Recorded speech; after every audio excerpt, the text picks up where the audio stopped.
with a fantastic factory team with WRT and BMW, surrounded by people that really care about him.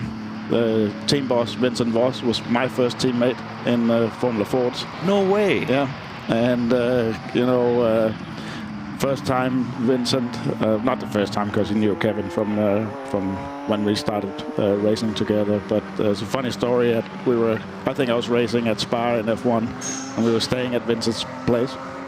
And at night there was like some gala thing we had to go to, Vincent and I. And so I went from my hotel. Kevin and his mom was at Vincent's place. Kevin was playing around in the pool. And just as Vincent was leaving, Kevin jumps in the pool and hits something and is about to drown. And Vincent has to jump in fully kitted out for the gala to save him. So, yeah. So that they have a history already.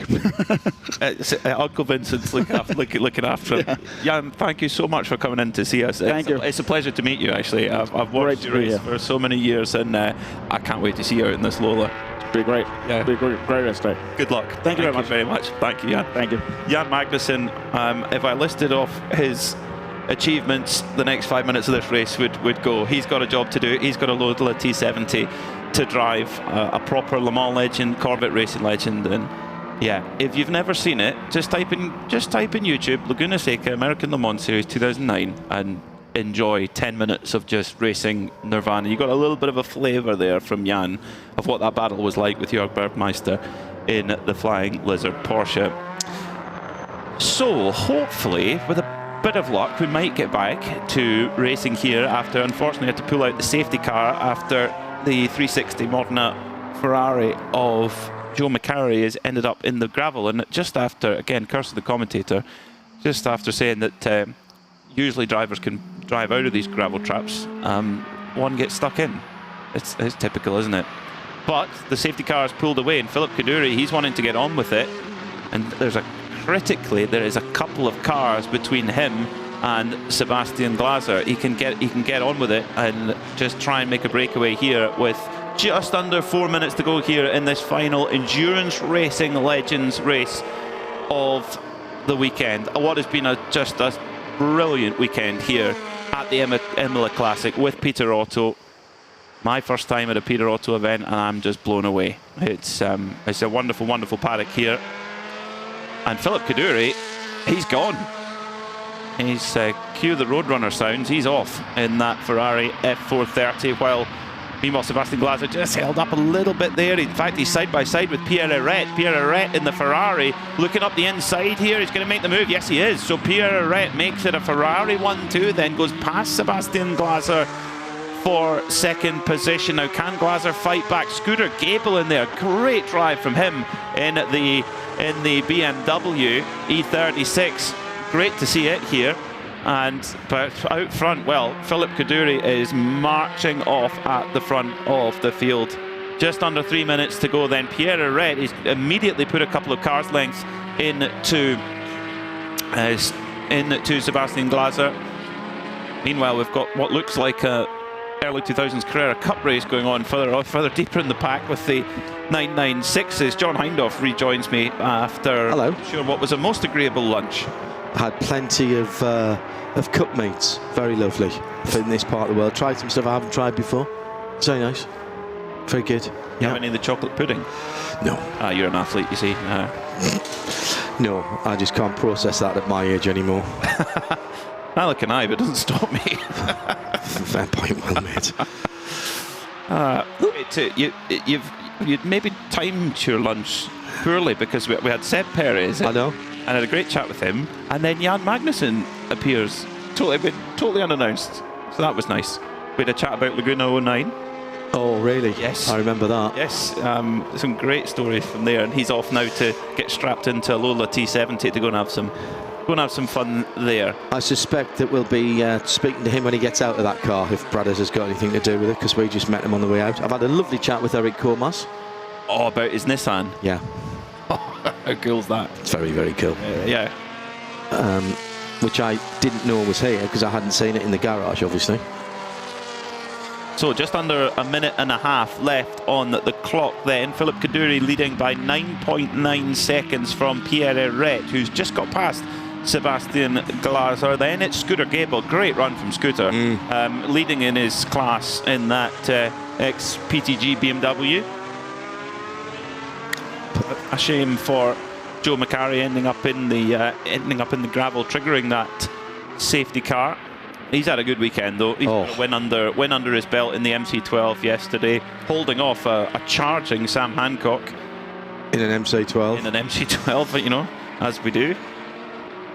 Just a great atmosphere. That's the first time I've been up for lunch into the Drivers' Club this weekend, and fabulous atmosphere. Everybody's got smiles on their faces. They're all enjoying what's going on, and it's just lovely. Do you want some good news or some bad news? About? The good news, I'll start with the good news. The good news is that Marciello got the gearbox sorted. The 251 Porsche 996 got out. Yeah. So, Giancarlo Tanzi, after one lap, had to come back in. Yeah. So I don't know if all is clearly not right, unfortunately. So our dinner companions from last night, the guys at Ebb Racing, unfortunately, not getting a finish. But we're going to see them again, I hope. You can be sure of that. Desperately trying to get that car into Classic Le Mans. That's a big dream for the team. That's what they want to do. And I really, really hope they do, because it's a great car. 996 GT3 RS. Very, very cool. Track temperature now, I tell you what. Wow. Nearly up to 50 degrees Celsius. So that's really difficult for the tyres. What's interesting is at 30 degrees Celsius in the air, it actually doesn't feel too bad so long as you're not in direct sunshine for very, very long. But you can feel the heat coming up from the ground even in the pit lane, Peter. It's, really? Oh, yeah. And it's certainly on the top of the roof there. It's becoming oppressive. And what are we coming up to 3 o'clock? I would think that has not reached its highest yet. Well, maybe in the next half an hour, 40 minutes or thereabouts. So this is the last lap then.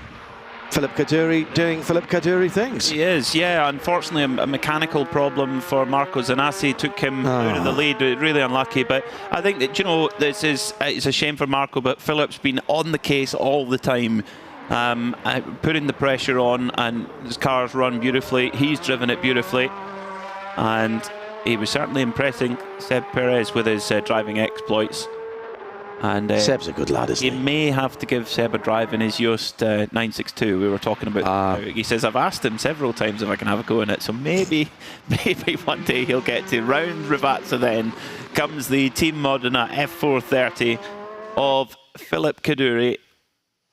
So this is a car that looked like it went to Le Mans as a Risi car, but it was a Risi entry that was... No. Across the finish line then. Win for Philip Kaduri. All right. We put the chassis number in wrong on the really? Yeah. Okay. Yeah. So that is a Modena car then? Yes. Right. Pierre Herret, good drive to second place. Had to work for it hard. Fell back the order a little bit. Fought back on Sebastian Glaser. But I think Pierre Herret has got a penalty because he's just dropped down the order big time. What's Pierre's number? His number is 190. Right. 117, 119, sorry, 111, 111, still 111. Not seeing it, Peter. Strange.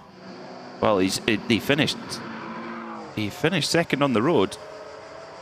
My eyes are not deceiving me. 90-second time penalty. There you go. Speeding in the pit lane. Oh, you're kidding me. What a nightmare. Oh dear. Well, that means that Sebastian Glaser moves up to second, and then Jean-Marc Merlin in the Porsche 997 GT3 RSR, car number 167, he run by Keep Europe, he goes up into third place then, and Scooter Gable fourth. That's a great run from Scooter. That's a mid-90s car. Yeah. 90s Grand Am car. Yeah, and that is the 6-cylinder car. Yeah, and it's not built... You know, not a factory-built car. It's a PTG-built car. Team in America.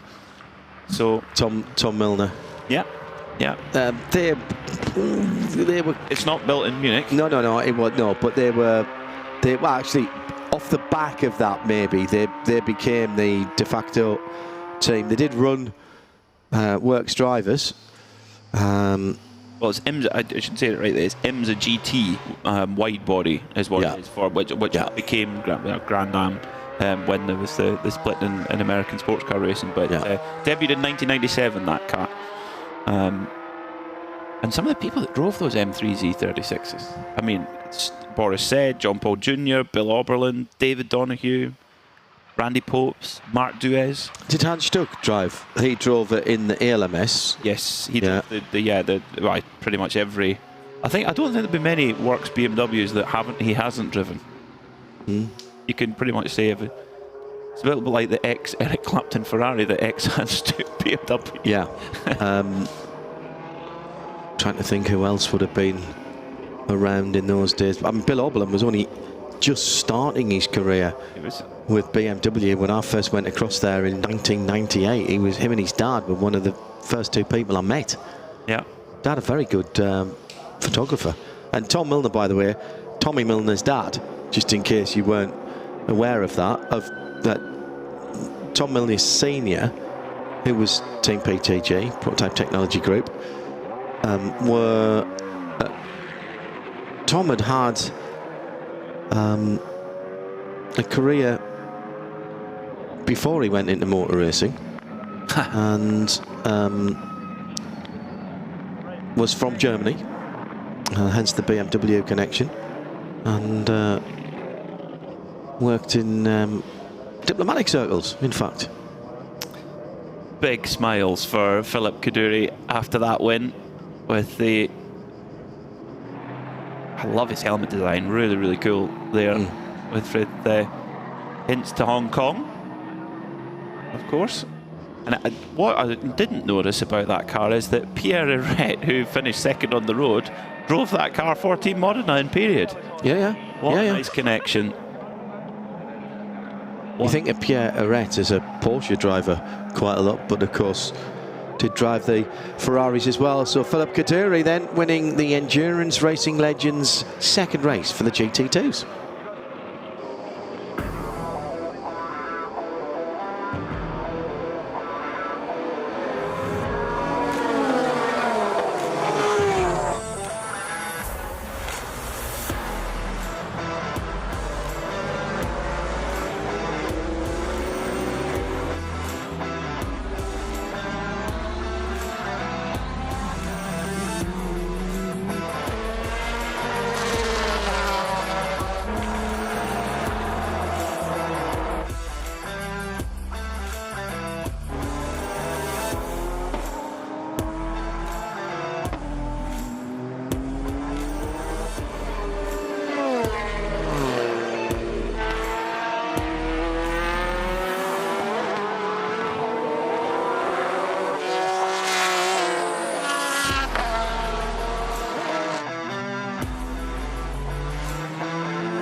And still we have plenty of action to come from the Historic Racing by Peter Orton Classic Imola meeting. We'll be back on track in a few minutes' time. Don't go too far away.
The sun has graced us with its presence. Air temperature 31 Celsius with rather toasty 49 Celsius on the track.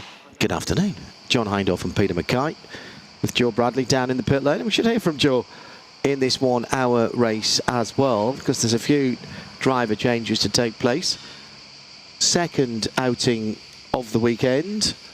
This weekend being historic racing by Peter Auto. And this is the Classic Endurance Race 2, which is just under 24 cars. And Peter Mackay, who is a self-proclaimed Porsche file, is very excited because we've got some very lovely 935 Porsches in this grid. It is a mix between prototypes and what would effectively been GT2s, spec cars, GT cars. But this is the era in up to about 1980, Peter, where things were still pretty wild in terms of the homologations and the regulations, and there are some pretty hairy GT cars out there and some very beautiful prototypes. I mean, you've got in terms of we start with the Porsche 935. It's one of the I think it's one of the best cars Porsche's ever made. It was utterly dominant in the United States. It wasn't actually necessarily built for there in the first place, but it was completely dominant. People ask me what makes a good endurance racing car. What makes a good endurance racing car a great endurance racing car? And I always say it has to have won big events in the hands of privateers. For me, that's what makes, and that's why. At the moment, we're not quite. I know it's a golden age in the World Endurance Championship and in IMSA, but there's not quite enough of the top class cars in private hands. No, and the car on the front row of the grid, the Mambo number 54 Porsche Kramer 935 K3 was the car that delivered just that for Porsche. In 1979, the Whittington brothers and Klaus Ludwig won. For Kramer, that was a purely privateer effort. The works team weren't involved with it at all. And the Kramer, the 1935 K3 built by Kramer, for many is the 935. And that car, that exact car driven by the Bush twins, Dennis and Mark, is the first ever Kramer 935 K3 ever raced. It won the DRM championship with Klaus Ludwig and won its class at Le Mans, the Group 5 class in 1982. I don't think it gets a great deal more significant than that. Super cool to see that car here in that livery, and right behind another 935 K3 of Emil Breitmeyer, car number 84. Really, really cute. It was initially down on the entry list in a Ford Capri Zaxby Turbo, but instead he's brought out a 935 K3. And then you mentioned the prototypes. Proper cool prototypes here, very, very lightweight. Probably what we would now think of as an LMP2 car, I guess. Yeah. In a way, and so for some of them. And you know, where you would have a very lightweight chassis and put your engine in. But on the very front of the grid, we've got a toy SC304 powered by Cosworth DFE engine, and it's running the same Vorsteiner livery that it wore at Le Mans in 1976. It didn't qualify, believe it or not. Also in this grid, we've got cars that won at my home track at Knock Hill in the very earliest days of it. So if you can hear the excitement in my voice, then well spotted, it's there. Yeah. So 1 hour on the clock in beautiful sunshine. Yeah, it's going to be difficult for these cars. You know, the 935 K3 has a huge amount of horsepower. I mean, depending on the boost you run, 700 horsepower easily. In one of those, you can go more, but you can, for an hour-long race in historic, maybe want to go less than that. But it depends on the owner and what they want to do. But you have the infamous boost wheel on the dash that you can play about with to adjust how much boost the turbo is giving. And of course, more boost, the more stress you put on everything. But that was part of the lure of the 935 at the time, and we noticed across the paddock that John Fitzpatrick is here this weekend, who was, in my opinion, was Mr. 935. Certainly, he was Mr. Kramer 935. I mean, 1980, Totally. him and Dick Barber and Garrettson Enterprises just dominated IMSA. Nobody could touch them in a car that was lovingly known as Warhorse, because it was actually quite an old car by that point. Yeah. Toy in Russian, by the way, just means that. I don't know if that's anything to do with that car. Well, you could say, who's on pole? That. Very good. We didn't rehearse that, ladies and gentlemen. You'll be shocked to know. Peter Mackay, John Hindhaugh, overseeing what has already been a very rich recipe of Peter Auto racing, and we've yet to finish off our 2-day feast of sports car and endurance GT racing cars here in Imola. So Yves Skimama, Dennis Bush, Emil Breitmeyer, Beat Eggyman, Charlie Hyatt, Tony Sinclair, Stefan Guyen, Russell Boost, Gunther Schindler and Philip Broveiler. That's your top 10. Wait for the red lights to go out. It's a long way past the finish line, which is at the apex of that right-hand kink, and now we get the clearance to fire up all of that horsepower. Dennis Bush, presumably with the turbo turned right up at the start of the race, has to drop into second place, with Emil Breitmeyer right on that substantial rear wing. But Yves Skimama leading in the Proto 2 litre and above category from pole position on the toy. Beautiful sunshine. Looking further down the field just to see that everyone's got through. The Licia GS2 out there of Mr. John of B. It's number 69 car. Yeah, Mr. John of B has got some quite remarkable cars. Has he ever? Ferrari 512 here as well. Has many other very special machines which he competes in various Peter Auto events. In fact, that Ligier, he's won the Tour Auto on a couple of occasions in that car. Quite a serious car to drive it's on special rally stages, but that's what he does, and it's a really cool looking car, that Ligier GS2. But at the front of the field it is the toy of Yves Skimama, who's pulling away, and then it's the two 935 K3s of Dennis Bush and Emil Breitmeyer stepping on the gas and then waiting for the turbo to come in and then catapult the car down the straight. Yeah, down into Rivazza. Those first 3 cars, Peter, are all running their original liveries. That's right, yeah. Question then, and this comes in from Johannes at RSL_studio. What's your feelings? Is it all right to run a classic car in non-classic colours? He said, I'm seeing a lot of cars with original or homage liveries, but some are in new liveries. And he said, I admit I quite like seeing something new every once in a while, even in classic racing.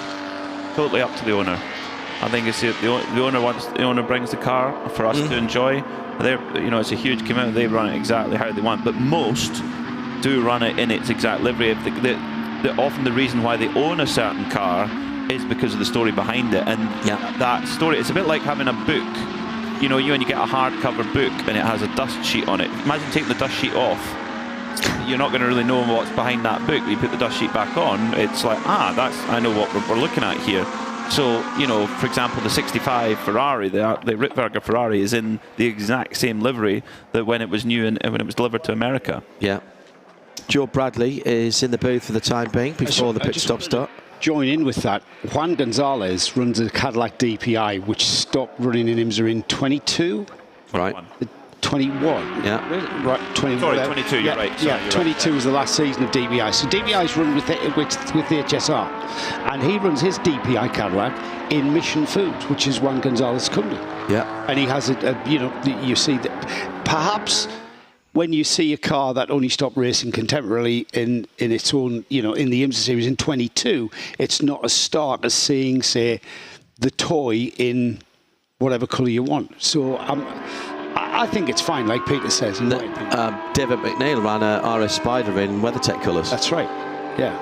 Which, wouldn't have happened but that in period. That one didn't have a period, that exact car didn't have a period livery to put on it in terms of... Because it hadn't raced. Yeah. Exactly. So, and there you're adding another layer. I've just been talking to Eric Comas about his Nissan. That was the Nissan that he raced to a top 6 finish at Le Mans in 1998. But the livery that he's got on it is that of the Pennzoil car that he won the Japanese GT Championship, GT 500 Championship with, because quite frankly, as he's just admitted to me, he didn't like the checkered blue livery that was a tribute to the Japanese football team in 1998 because they'd qualified to play in the World Cup in France. But the livery means something to him. So your thoughts, please, at RSL_studio. There's a car there, John, the 85 Lola, Tony Sinclair driving it. He will hand over that car to Nick Padmore. That's in the Crown Racing livery. Yeah. Is that a period livery? Yes. Because Tony's been around for I think that is. Peter will have the chassis number of that somewhere. So it's an ex-Chris Craft car. And we had a good look at it the other day. And it actually... I'm pretty sure that one, it won here at Imola, the number 85, isn't it? So, yeah, that one. Crown Racing is the current company that prepped that car, bring that car here, serviced that car, restored that car back on its feet. Yeah, but they've been around forever. I know, that's what I was wondering. Was it Crown Racing that ran that car for Chris Pratt back at pit? I know something, when I head down to the pits, which will be shortly, I'll try and grab Tony Sinclair and he can explain. Good idea. Yeah, well, that car we're talking about, the Chris Craft car, which debuted at, it actually won the 1972 European 2-litre Championship races at Misano and here at Imola. How cool is that? 53 years later, it comes back to a track that it won here with, and in that beautiful black and orange striped livery. At the moment, Tony's hauling the mail, as he only knows how. Sitting there in 7th, being chased down though by Stefan Nguyen. A good start as well to Charlie Hyatt. We had his father Ross in here a few hours ago, and we could have had him in all day. He was great value, great fun. So Charlie Hyatt is really hauling it now in the Chevron B31. Meanwhile, there's a big engine battle between, a little bit further down, between the Ferrari 512 BBLM of Alexander Rittberger and the Ligier JS2 of Mr. John of B for 13th and 14th place.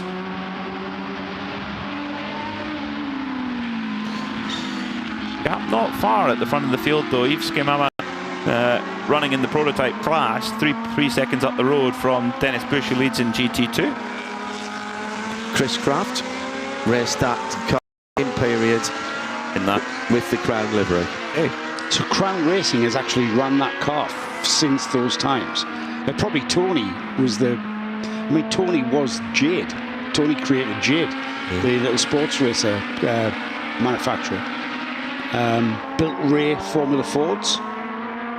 He is a bit of a doyen, a bit of a master at his craft. No pun intended there with Chris Craft winning the championship for it. We're talking earlier on in the weekend about how... So that's the BDG engine car, is it? Yeah, I think so. Very good. We were talking earlier on in the weekend about how when they go, the team also race in Group C, where they race with a Spice, which runs with a naturally aspirated engine, and they're running against Porsche 962s with where they can turn the boost up and that. And he says, team owner said, all I can do is give Tony a little squeeze, and that's about all I can do again. Get the car to go faster. Squeeze on his chest is what he indicated. Yeah, you know what I mean? Generally. And Tony said, doesn't necessarily mean I'm going to go faster. No. Things happen faster. Safety car then. So this brings Yves Kamama back in. It also brings great news for Emil Breitmeyer in the yellow Porsche 935 K3 because he brings him right back behind Dennis Bush. And it's not necessarily the best news for Yves Skimama, because he is under investigation for the start procedure. Oops. Oh, really? So did he jump? And any penalty he gets now, of course, will be exacerbated by the field coming back together. Hard to see from our camera's perspective. That face-on perspective flattens everything out, doesn't it? It's hard to see whether he did or not. They've overtaken going on there. Be a little bit short of the pit window time. We're not quite there yet. Where some of the crews run. Sorry, this, by the way, is for the Osella. Maurizio Bianco has stopped on the circuit, which is why the safety car is out. Sorry, Peter, go back to you. Some of the crews are running with one driver, some running with two. So you still have to do the pit stop, though. You have to sit there for a minimum amount of time. So the Osella going to be lifted up. Very successful cars in historic racing. The Abarth Osella, Manfredo Rossi de Montelera races one, a red one. The point that I think we have to underline here, the Ligier GS2 from 1975 goes through. Your pit stop time doesn't change if the safety car's out. So if you can get your pit stop away whilst the field is neutralised, and everyone else, or some, have to take it either partially under green and partially into the safety car, or all under green. Track time slows down for that 5 minutes where you start. So your 5 minutes is the same, but instead of doing 2.5 laps, you're probably doing 1 1/4, maybe 1.5. If that, yeah. You're probably going to save a full lap on your competitors by getting into the pit lane. Now, in this kind of racing, we've discussed this, haven't we? You've got a choice. You've got two drivers. You've brought your mate along. You've brought your business partner along. We've got a 1 hour race. We're going to do 25, 27 minutes each, or whatever. And the safety car comes out after 10. Are you then going to give up the car and get your pit stop done, giving you a competitive run to the flag, or are you going to stay out until your 25 minutes? And that's the dilemma, I suppose, when you're sharing the car. Chris Ward back into the pit lane in the BMW M1 Pro car from 1979. There was a number of versions of the BMW M1. The Pro car effectively was a single manufacturer, single series supporting F1 with F1 drivers, believe it or not, competing for a cash prize. That specific car was actually delivered new to Franz Conrad, who raced it in the 1979 Pro Car Series. It was also raced by Volker Strycek, that car. Wow. Yeah. Who would go on to be head of the Opel Performance Centre, or PC, and if that wasn't his legacy, then the Foxtail Manta at the Nürburgring 24 certainly was. He raced until relatively recently, was racing at the Nürburgring again this year, although not in that car. We've just seen that start again, and the toy Samama was slightly ahead, or looked slightly ahead from our perspective, of the 935 alongside him. How far ahead was very, very difficult to judge from that perspective. Safety car will be in this lap, although the lights are still on. Race control down to our left, just down the corridor. What a weekend they've had, by the way, in terms of having to make decisions and make it quickly, but absolutely everything within the hour to keep us racing, to get us back to racing without compromising the safety standards to which, the high safety standards, of course, to which this championship and their competitors have become accustomed. Back to green flag racing, 47.5 to go. Now, no one pitted there under safety car because the pit stop window was shut. Not open, correct. Not open, and those three cars that have visited the pit lane, they will still have to serve their obligatory mandatory stop. So whatever has brought them into the pits. Problems, I think. It's Mr. John B's in as well. Yeah. In the Ligier. That's a pity for him, that car. Very pretty car, the GS2 from 1975. There is a new version of that car. And Ligier have just released a new version of their closed coupe. And with a bit of luck and a fair wind, I should be doing a track test on that in a wee while. Hello, Mo Murray, who I know will be watching and listening. Ligier with a phenomenal history behind that brand, going way back to Guy Ligier Racing, of course. But Formula 1 Grand Prix winners with Jacques Lafitte, Patrick Depailler. Imagine the headlines with a French team winning with a French driver. Oh, well, the most iconic airbox in 1970s high airbox Formula 1. Absolutely. That 1976 Ligier. The big periscope airbox. Yeah. Yeah, massive thing. Sort of thing you see on a ship. That's where he might have got it. The point was to effectively supercharge the air, or at least ram charge the air down in, force a bit more air. More air means you can use more fuel means you make more power. And there it is in the classic colours, the light blue and white. Right, which one am I twiddling, the red one or the blue one? I think was basically what he was asking there. The Gitane Ligier livery that would carry on to Formula 1 cars as well, of course. Any top level French safety car at the time would have that, wouldn't it, with Matra as well, with their beautiful blue and white livery, very patriotic. Safety car then back out. Yeah. So this mate, and the pit window's open. No, sorry, it's not. It's 11 minutes to go. 11 minutes to go at the pit window. 9 minutes 52. Oh, okay.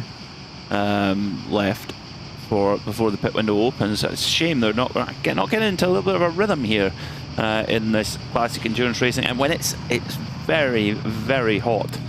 Car number 14. This is the Almeris 935A4.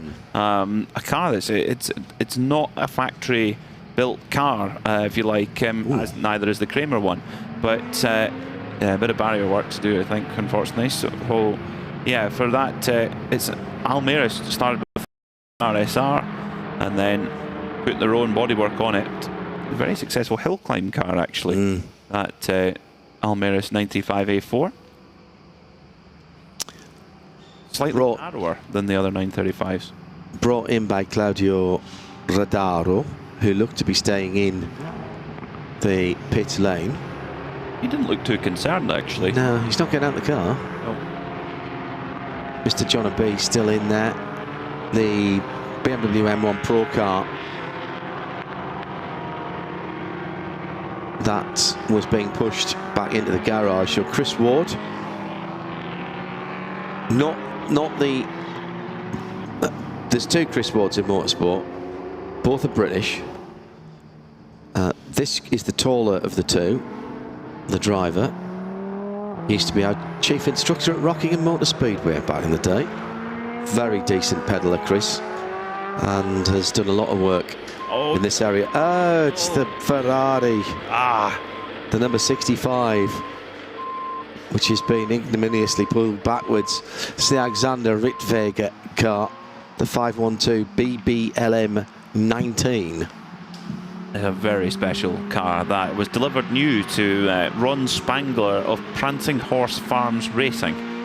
It's got a checkered history and not checkered flags. It debuted at Daytona in 1981, crashed. The year later, 1982, didn't finish. The last race, Sebring 1982, didn't finish. But it was driven by Spencer Pompelli's dad. Yeah. It was a long-standing IMSA driver, Spencer Pompelli, his dad, Tom. It is absolutely glorious. I managed to spend a bit of time up close to it a couple of days ago, and it is a beautiful machine. Alex Rittweger is sharing it with Sam Hancock, and I was speaking to Sam about it, and he was saying actually the team that look after the car, they've made a big step in getting the car dialed in and getting it handling, because it's got a massive 12 behind. Yeah, that's a shame. What's the story behind rather un-Ferrari like, because it's quite different from other Ferraris from that sort of that round rear end and extended rear end. Was that their version of Langheck?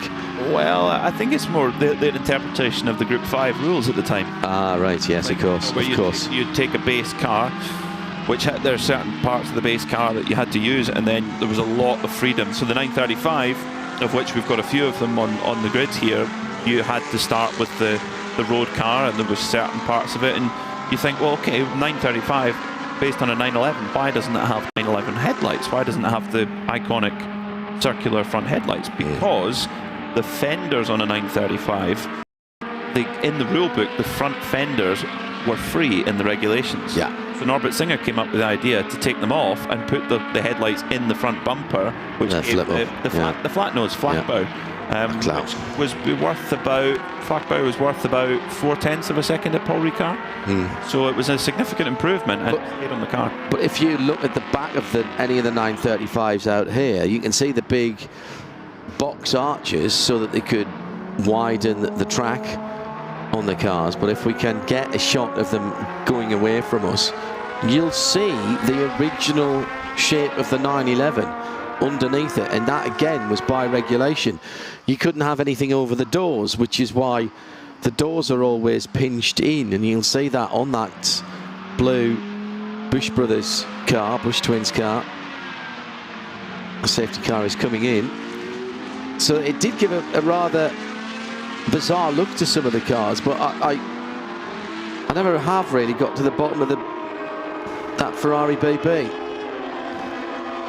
Back to green, Peter. Just under 40 minutes to go. So, oh, and by the way, George just told me that Chris Ward said the BMW Pro car number 88 was running hot, so I didn't want to risk it. Brought the car in. Definitely a wise decision. There is always another race to get involved with. Emil Breitmeyer, that safety car was well timed for them, because was able to reel in. There was a big gap between Breitmeyer and Bush at the front of the GT field, the toy running in the prototype class, and with a significant advantage at the moment in that Thorsteiner livery. Then it's the blue Mambo colours of Kramer Racing. That is, and like I say, I reiterate, that is the very first Kramer K3 that ever raced. Incredible. And it's the car that brought a Le Mans win for the 935. First Le Mans win for a 911 based car overall. Wow. Yeah, because it was 917 and then 936. Yeah.